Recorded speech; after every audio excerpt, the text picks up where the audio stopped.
எனக்கு இன்னும் எந்த விஷயம்னா அம்மா இறந்துட்டாங்க ஒன்று. அம்மா இறந்துட்டு ஒரு மாதிரி ஃபீல் ஆகிட்டான். அதுக்கப்புறம் வந்து குழந்தை 2வது குழந்தை பிறந்ததுக்கப்புறம் ஃபீல் பண்ண ஆரம்பிச்சிட்டான். என்னடா இது நம்ம லைஃப் வந்து இப்படியே இருக்கு, நம்ம இன்னும் வந்து மேலே எடுத்துகிட்டே போகலையே அப்படின்ட்டு. அப்படி அவன் யோசிக்கிற நேரம் அவனோட சேஞ்சஸ் எனக்கு தெரிய ஆரம்பிச்சது. ஏன்னா நான் வந்து ஃபுல்லாக ஊர் சுற்றிட்டே இருப்பேனே, நான் கூப்பிட்றப்பெல்லாம் மச்சான் ஒரு வேலை இருக்கு மச்சான், மச்சான் கச்சேரிக்கு போகிற மச்சான். என்னடா எப்போ பார்த்தாலும் கச்சேரின்ற.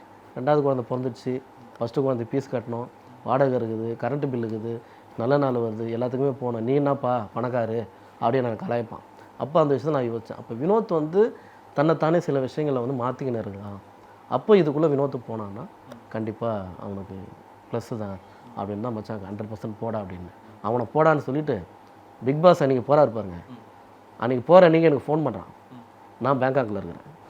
எனக்கு ஃபோன் பண்ணி ஒரே திட்டு, என்னடா அப்படின்னு கேட்டான். இந்த மாதிரி நான் பிக் பாஸுக்கு போகிறேன், நீ என் கூட வரணும்ல அப்படின்னா. மச்சான் தப்பாக எடுத்துக்காத, நேற்று ஒரு நண்பர் வந்தார் ராத்திரி 2 மணிக்கு வந்துட்டு இந்த மாதிரி அவருக்கும் அவங்க ஒய்ஃபுக்கும் பிரச்சனையா, வா பெங்களூருக்கு போகலாம் அப்படின்னா. சரி நானும் ஓகேன்னு சொல்லிட்டு பெங்களூர் தானே ஓகேன்ட்டேன். எப்படியும் உன்னை பார்த்துட்டு நைட்டு கிளம்பிடலான்னு பார்த்தா, அவன் மறுநாள் காலையில் 2 மணிக்கு வந்து பேங்காக்கே டிக்கெட் போட்டான். போயிட்டு 4 நாள் கழிச்சு தான் வந்தேன். அவனை பார்க்க முடியல அன்றைக்கி. அதுக்கப்புறம் தான் சரி ஃபுல்லாக வீட்டில் உட்காந்துட்டு பிக் பாஸே பார்த்துட்டு இருக்கேன். எங்கள் ஒய்ஃப் வேறு ஒரே வார்த்தை, நீ தயவு செய்து வேறு எங்கன்னா வீடு எடுத்து டிவியை வச்சுன்னு உட்காந்துரு அப்படின்ட்டான். கூடிய சேர்த்து எனக்கு எதுனா பிக் பாஸ்லேயே எனக்கு டைவர்ஸ் வந்துடும் போல. அந்தளவுக்கு நீங்கள் 24/7 பிக் பாஸ் ஃபுல்லாகவே பார்த்துட்டு தான் இருக்கிறேன்.